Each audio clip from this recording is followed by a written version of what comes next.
Oke, baik. Assalamualaikum warahmatullahi wabarakatuh. Puji syukur atas rahmat dan karunia-Nya yang telah diberikan kepada kita sehingga pada hari ini kami dari kelompok 1 dapat mengerjakan tugas video yang telah diberikan oleh dosen kita, yaitu Ibu Evi Sigrawati Empri SPD MPD, yang berjudul Telaah atas kurikulum pendidikan di Indonesia. Untuk mempersingkat waktu, langsung saja saya atas nama Tasyafilia sebagai moderator, dan di samping saya atas nama Nurashina sebagai pemateri pertama, saya atas nama Linda Jessica pemateri kedua, saya atas nama Putri pemateri ketiga, saya atas nama Rasulullah pemateri keempat. Baik, langsung saja saya akan menjelaskan tentang apa itu telaah atas kurikulum pendidikan di Indonesia. Jadi, telaah atas kurikulum yang dilakukan di Indonesia dianggap penting mengingat untuk membangun sumber daya manusia.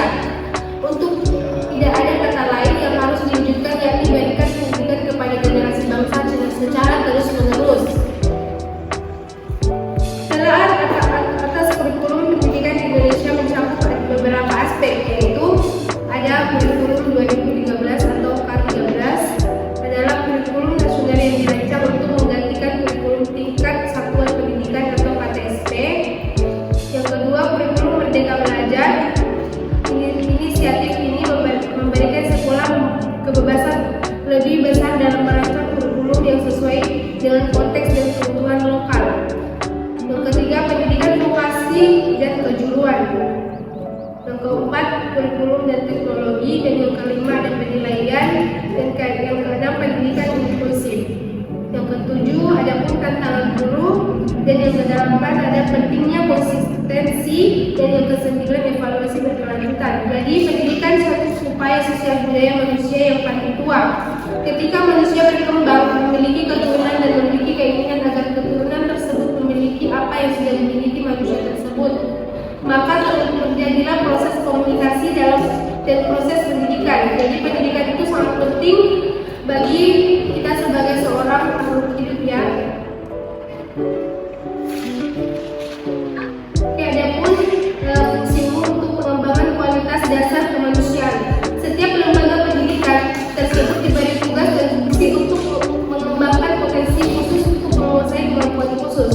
Jadi generasi muda memiliki berbagai pilihan yang sesuai dengan keinginannya dan kemampuan khusus yang dimilikinya untuk memasuki lembaga pendidikan.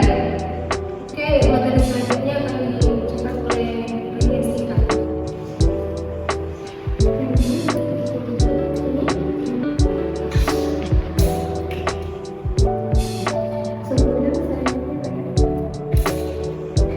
Baik, selanjutnya yaitu pengertian kurikulum. Mendengar istilah kurikulum, sejenak perhatikan kita tertuju pada rencana kegiatan belajar yang dilaksanakan seorang guru. Padahal apa yang menjadi perhatian kita itu hanyalah bagian kecil dari apa sebenarnya kurikulum itu. Dalam hal literatur, kurikulum diartikan sebagai suatu dokumen atau rencana tertulis mengenai kualitas pendidikan yang harus dimiliki oleh peserta didik melalui suatu pengalaman belajar. Pengertian ini mengandung arti bahwa kurikulum harus tertuang dalam satu atau beberapa dokumen atau rencana tertulis. Dokumen atau rencana tertulis itu berisikan pernyataan mengenai kualitas yang harus dimiliki seorang peserta didik yang mengikuti kurikulum tersebut. Pengertian kualitas pendidikan di sini mengandung makna bahwa kurikulum sebagai dokumen merencanakan kualitas hasil belajar yang harus dimiliki peserta didik, kualitas bahan atau konten pendidikan yang harus dipelajari peserta didik, kualitas proses pendidikan yang harus dialami peserta didik. Baik, selanjutnya akan dibacakan materi ketiga.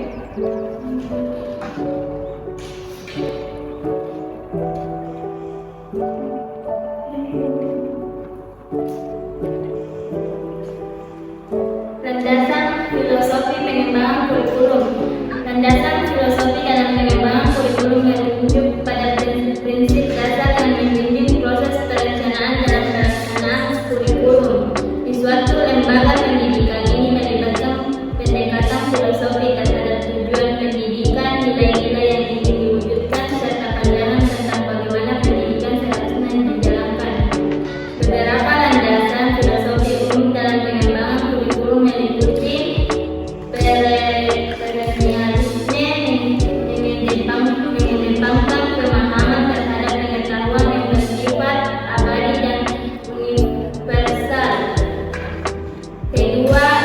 esensialisme menekankan penekanan pada materi inti yang dianggap penting bagi semua siswa. Yang ketiga, progresivisme mengutamakan pengalaman belajar yang relevan dengan kehidupan nyata siswa. Yang keempat, eksistensialisme berfokus pada perkembangan pribadi dan individu. Yang kelima, rekonstruktivisme menghubungkan pendidikan dengan berupa sosial. Yang keenam, konstruktivisme menganggap pembelajaran sebagai proses pembangunan pengetahuan melalui interaksi aktif antara siswa dengan lingkungan mereka. Pemilihan landasan filosofi dalam pengembangan kurikulum sangat penting karena akan mempengaruhi bagaimana materi diajarkan, metode pembelajaran yang digunakan, serta tujuan pendidikan yang ingin dicapai oleh lembaga pendidikan tersebut. Baik, saya berikan kepada materi keempat. Adapun kurikulum setelah dimerdekakan yang pertama, kurikulum rencana pelajaran 1947 sampai 1968. Kurikulum yang digunakan di Indonesia dipengaruhi oleh tatanan sosial politik Indonesia. Negara-negara penjajahan yang dialami wilayah Indonesia ikut juga mengaruhi sistem pendidikan Indonesia. Yang kedua, rencana pelajaran 1947. Kurikulum pertama yang lahir pada masa kemerdekaan memakai istilah Lehrplan. Dalam bahasa Belanda artinya rencana pelajaran, lebih populer ketimbang bahasa Inggris.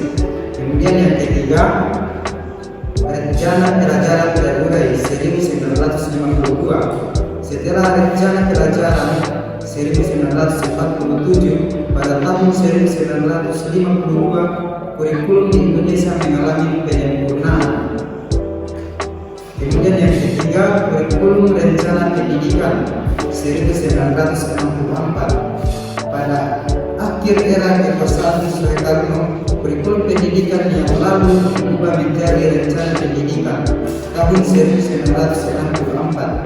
Isu yang berkembang pada rencana pendidikan 1964 adalah konsep pembelajaran yang bersifat aktif, kreatif, dan produktif.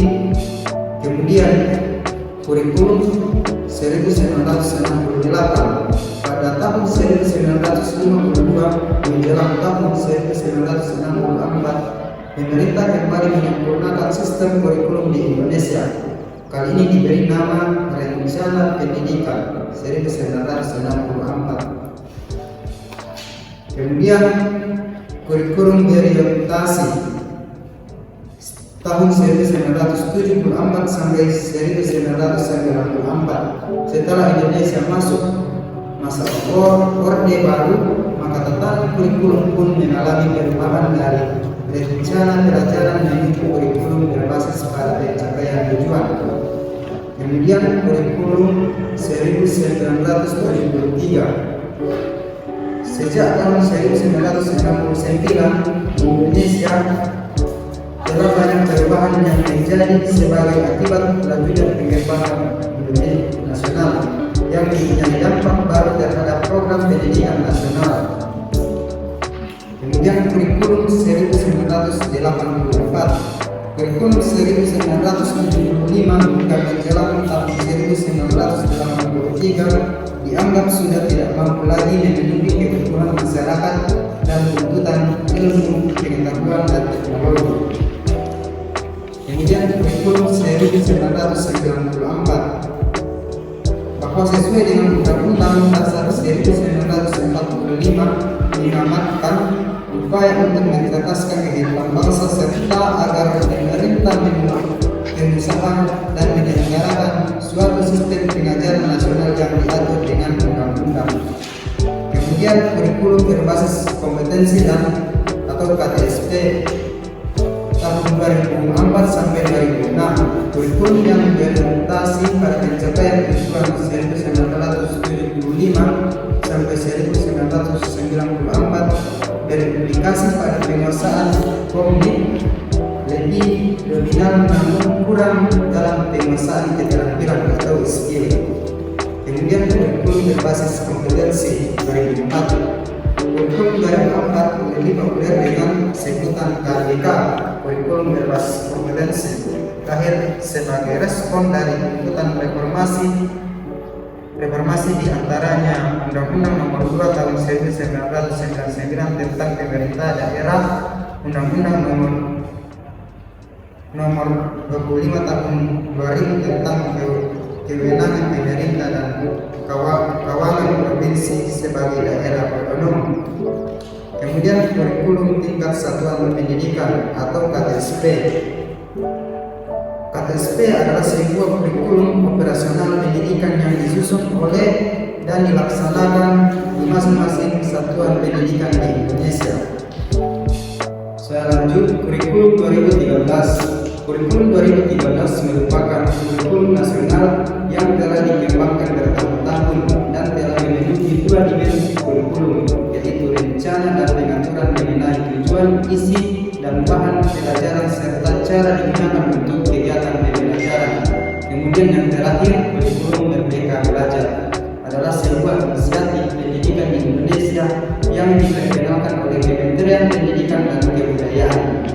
Inisiatif ini bertujuan untuk memberikan fleksibilitas lebih kepada lembaga pendidikan dalam merencanakan kurikulum yang sesuai dengan kebutuhan dan karakter siswa serta lingkungan setempat.